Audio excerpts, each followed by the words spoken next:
right, so it's like probably like 5 or 6 in the morning. I'm in Pennsylvania right now, and I just thought of something real quick. I was speaking with my homeboy earlier, and he had mentioned something, and it sparked a idea or a topic for a video. This particular topic for the video that you'll see in the description.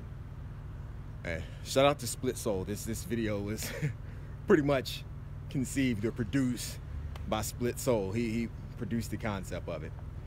But we've heard the term. We hear the term self-hatred a lot, or self-hate. Somebody hating themselves or experiencing self-hate.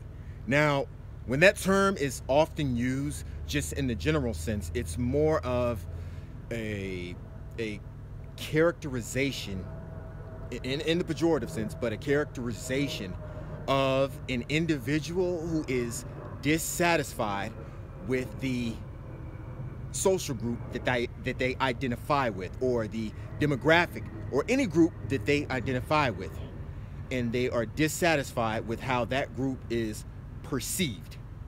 And that is more of what self-hatred is in the general sense. Now, for the purposes of this video, the reason I wanted to talk about self-hatred is I wanted to shift the gears, not in the general sense, but more of an infrequent usage of the term self-hatred, but in the personal sense.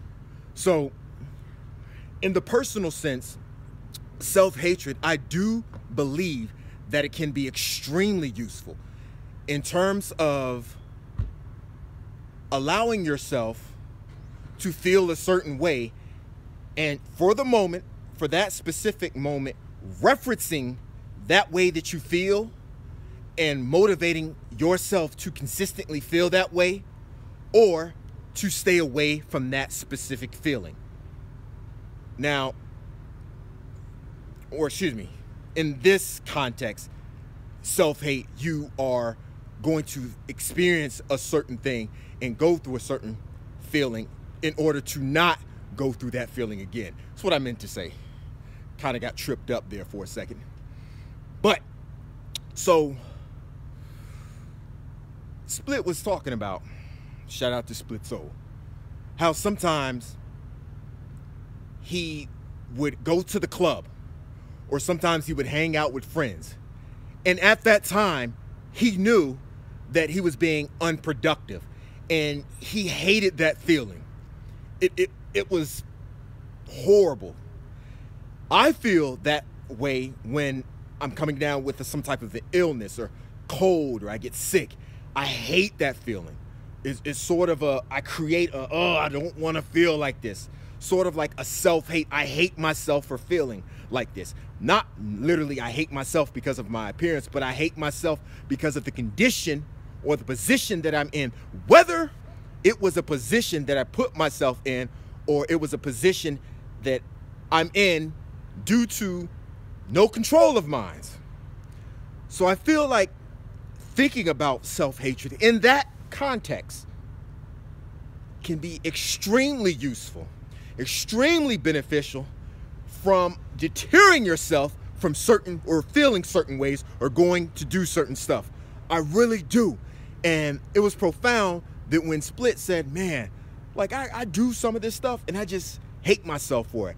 I am doing it, and as I'm hanging out with friends when I could be writing a song, or hanging out friends when I could be working extra hours, I hate myself in my position, or I hate myself for putting myself in that position. And I thought, wow, that's how I feel too, but I've never ever verbalized it. I've always internalized it, but obviously for the purposes of this video, I'm gonna share that with you. So what are some things that the infrequent usage of self-hate, just what are some things that you do that you're disgusted with, that you know that it is a habit that you need to discontinue, that you're trying to dissociate from something, and it's just a bad habit that you need to get rid of, or it's just something that you do. What is it that you do? There's a few things that I do, but just the idea or the concept of self-hatred in the infrequent usage, more of a, not the general sense, but the infrequent usage of the term can be useful. My arm has been shaking sometimes it just shakes when I hold the camera up for this long. But thank you for tuning in with me. As always, Benjamin Phrases, good morning, good afternoon, and good night.